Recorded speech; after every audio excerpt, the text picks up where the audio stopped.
Welcome to all student. Next topic is the endostyle and epipharyngeal groove. Page number 9 वर तुमच्या बुक्समध्ये आहे.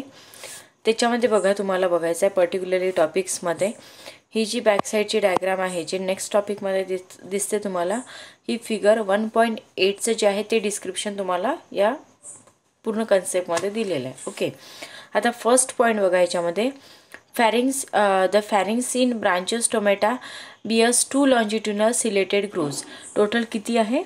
2 longitudinal ciliated grooves. Underline केलेले जे concept आहे points आहे म्हणून तुम्हाला सेंड केलेलं आहे आणि बेसिकली तुम्हाला पेजेस सुद्धा सेंड केले जाईल तुमच्या व्हॉट्सअपला. ठीक आहे. 2 longitudinal ciliated grooves are present. pharynx in branchial stomata मध्ये किती आहे? Total 2 longitudinal ciliated grooves present आहे. ओके, इथे बघा डायग्राम सुद्धा दिलेली आहे. 2 longitudinal ciliated grooves. ओके, नंतर आहे 1 on mid dorsal line. इथे बघा दिलेलं आहे 1 on mid dorsal line and then other is the mid ventral line of the pharynx. काही जे grooves प्रेझेंट आहे 2 longitudinal ciliated grooves आहे. किती आहे? longitudinally ciliated 2 grooves आहे जे काही प्रेझेंट आहे मिड डॉर्सल साईडला आणि काही जे प्रेझेंट आहे अदर्स मिड व्हेंट्रल साईडला ऑफ द pharynx. आता बघा याच्यामध्ये mid dorsal groove. Mid dorsal groove कुठे आहे? डायग्रामवर तुम्हाला लेबलिंग करून सुद्धा दिलेलं आहे. मिड डॉर्सल जे आहे ग्रूव त्याला म्हटलेलं आहे इपिफॅरेंजियल ग्रूव. काय म्हणतात त्याला? Groove in the pharynx is called as a epipharyngeal groove जे मिड डॉर्सली प्रेझेंट आहे आणि मिड व्हेंट्रली जे प्रेझेंट आहे पर्टिक्युलरली त्याला काय म्हटलेलं आहे? एंडोस्टाईल. त्याला काय म्हणतात? एंडोस्टाईल ग्रूव्ज. ठीक आहे. मिड डॉर्सल ग्रूव्ज जे प्रेझेंट आहे त्याला म्हटलं जातं आहे इपिफॅरेंजियल ग्रूव्ज अँड मिड व्हेंट्रल साईडमध्ये प्रेझेंट आहे डायग्राममध्ये दिलेलं आहे त्याला म्हणतात एंडोस्टाईल. ओके, नेक्स्ट इज द इपिफॅरेंजियल ग्रूव्ज कुठे प्रेझेंट आहे? पोस्टिरियर साईडनी आणि कंटिन्युअस कुठपर्यंत होते ते ओसिओफॅगस. बघा इथे डायग्राममध्ये प्रेझेंट आहे पोस्टिरियर साईडनी आणि कंटिन्यू होते अप टू द ओसिओफॅगस. डायग्राममध्ये दिसते oesophagus. Then next is the endostyle. एंडोस्टाईलचा जे ग्रूव्ज आहे ऑन पोस्टिरियर एंड, हा जो पोस्टिरियर एंड प्रेझेंट आहे त्या डायरेक्शनने काय होतं? बेंड होतं आहे. इथे डायग्राममध्ये आपल्याला पर्टिक्युलरली दिसत आहे बेंड होतं आहे आणि बेंड झाल्यानंतर ते कोणत्या रिजन्सपर्यंत जाते? टर्मिनेट्स बेंडली अँड बोथ इपिफॅरेंजियल आणि एंडोस्टाईल जे असतात कम्युनिकेटेड अँटिरियरली. कम्युनिकेट हा झाला पोस्टिरियर रिजन. कम्युनिकेट्स कुठे होता? हा जो आहे इपिफॅरेंजियल ग्रूव बघा आणि हा जो रिजन्स आहे त्याला म्हटलेला आहे एंडोस्टाईल. हे जे दोन्ही ओपनिंग म्हटल्यापेक्षा कम्युनिकेटेड होतात anteriorly with each other through the ciliated groove which is form by the two ciliated peribranchial bands ridges are present. कुठे प्रेझेंट असतात? हा जो रिजन आहे या ठिकाणी इपिफॅरेंजियल ग्रूव्ज आणि एंडोस्टाईल हे कम्युनिकेटेड कुठे होतात?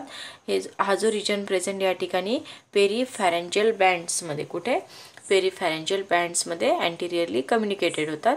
ओके, नेक्स्ट आहे endostyle shallow longitudinal grooves founds along the mid ventral line.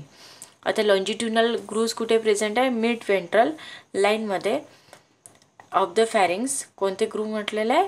2 shallow longitudinal groove कुठे प्रेझेंट असते? In the endostyle. एंडोस्टाईलमध्ये शॅलो लॉन्जिट्युनल ग्रूव्ज जे प्रेझेंट आहे इन मिड व्हेंट्रल लाईनमध्ये. मिड व्हेंट्रलची तुम्हाला लेबलिंगसुद्धा दिलेली आहे ऑफ द फॅरिंग्स आणि सिक्रेट काय करतात? म्युकस सिक्रेशन करतात इपिथिलियममध्ये. देन सिलेटेड इपिथिलियम जे असतात ते कुठे फाउंड आहे? In the 5 longitudinal tracks alternating with the 4 tracks of the mucus secreting cells. वरचं तर क्लिअर झालं. आता या पॅरेग्राफमध्ये पुन्हा सांगते बघा. एंडोस्टाईल जे आहे ते एंडोस्टाईल असते प्रेझेंट मिड व्हेंट्रल. एंडोस्टाईलच्या रिजनमध्ये शॅलो लॉन्जिट्युनल ग्रूव्ज आहे म्हणून तुम्हाला अंडरलाईन करून दिलं आहे जे मेन वर्डिंग आहे. शॅलो लॉन्जिट्युनल ग्रूव्ज प्रेझेंट आहे कुठे?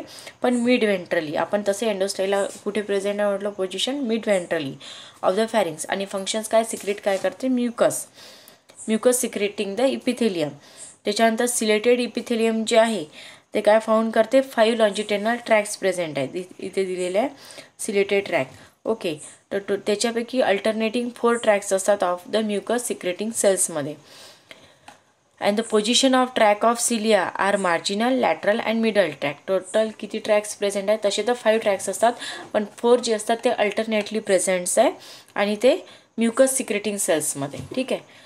5 ट्रॅक्स आहेत, त्याच्यापैकी 4 ट्रॅक जे असतात अल्टरनेटली ऑफ म्युकस सिक्रेटिंग सेल्समध्ये, आणि त्यांची जी पोझिशन असते ऑफ द ट्रॅकची, ट्रॅक ऑफ सिलियाची मार्जिनलमध्ये प्रेझेंट राहतात, देन लॅटरलमध्ये आणि मिडलमध्ये, अशा 3 ठिकाणी पोझिशन्स प्रेझेंट राहते. Okay. Then next is the cilia of middle track. आता 3 ट्रॅक झाले. कोणते? एक आहे मार्जिनल, लॅटरल आणि मिडल ट्रॅक. त्यापैकी जे मिडल ट्रॅक्स असतात ते कसे लार्जर आहे दॅन द अदर ट्रॅक्सपेक्षा. जे मिडल ट्रॅक आहे लार्जर आहे दॅन द अदर ट्रॅक्सपेक्षा. आणि एंडोस्टाईल कशाला सपोर्ट करते? 2 जिलॅटिनियस स्केलेटल प्लेट्सला. कशा सपोर्ट करते?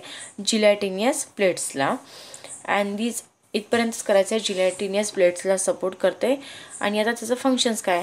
Mucus secreting epithelium of the endostyle secrete करते large amount of the mucus at the time of the फिडिंगमध्ये. अँड जे लॅटरल वॉल्स असतात ऑफ द ट्रान्सपोर्ट होते to the lateral walls of pharynx. म्हणजे mucus secretings असते of the mucus secreting epithelium of the endostyle secrete करते large amount mucus at the time of the फिडिंगमध्ये.